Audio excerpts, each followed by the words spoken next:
প্রিয় নবম শ্রেণীর শিক্ষার্থী বন্ধুরা, আজকে আমাদের আলোচনা বিষয় হচ্ছে তোমাদের আহ, বিজ্ঞান বইয়ের পৃষ্ঠা নাম্বার 6-এর যে প্রশ্নটা আছে সেটা।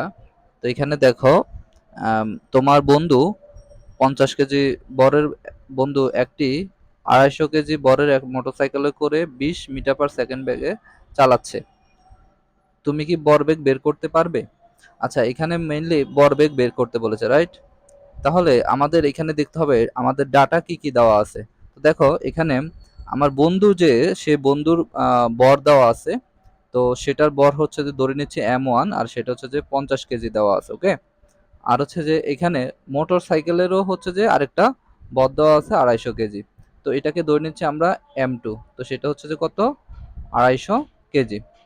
আচ্ছা, আর হচ্ছে যে মোটর সাইকেলের হচ্ছে একটা বেগ দেওয়া আছে B, সেটা হচ্ছে যে 20 মিটার/সেকেন্ড। আচ্ছা, তো এখানে ভরবেগ বের করতে বলেছে। তো ভরবেগের মেন সূত্রটা হচ্ছে কি?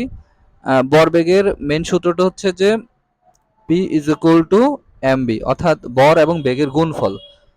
সো আমরা যদি প্রথমেই এই এমটা জানতে চাই, এম হচ্ছে, তাহলে দেখো এই যে বন্ধু কিন্তু কি কোথায় বসে আছে? মোটরসাইকেলের উপর বসে আছে। তাহলে এই যে M1 আর M2 এর যোগফলটাই হচ্ছে কিন্তু এই যে এই এমটা। তাহলে আমরা বলতে পারি M is equal to M1 plus M2। তাহলে কত হলো? 50 plus 250 is equal to 300 KG. মানে মোটরসাইকেল সহকারে আমার বন্ধুর টোটাল ভর হচ্ছে যে 300 কেজি। এখন আমরা যদি এই সূত্রের মধ্যে প্রয়োগ করি ভরবেগের, তাহলে এম হচ্ছে যে 300 ইন্টু, আর হচ্ছে বি হচ্ছে কত? 20।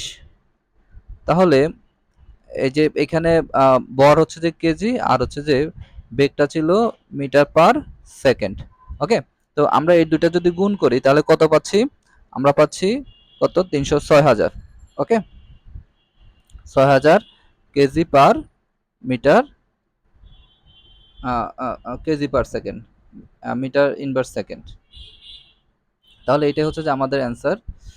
তো এভাবেই হচ্ছে যে আমরা ভরবেগের অঙ্ক সলভ করব। তো আশা করি তোমরা অঙ্কটা বুঝতে পেরেছো, আর যদি না বুঝো সবাই অবশ্যই আমাকে কমেন্টসে জানাবে।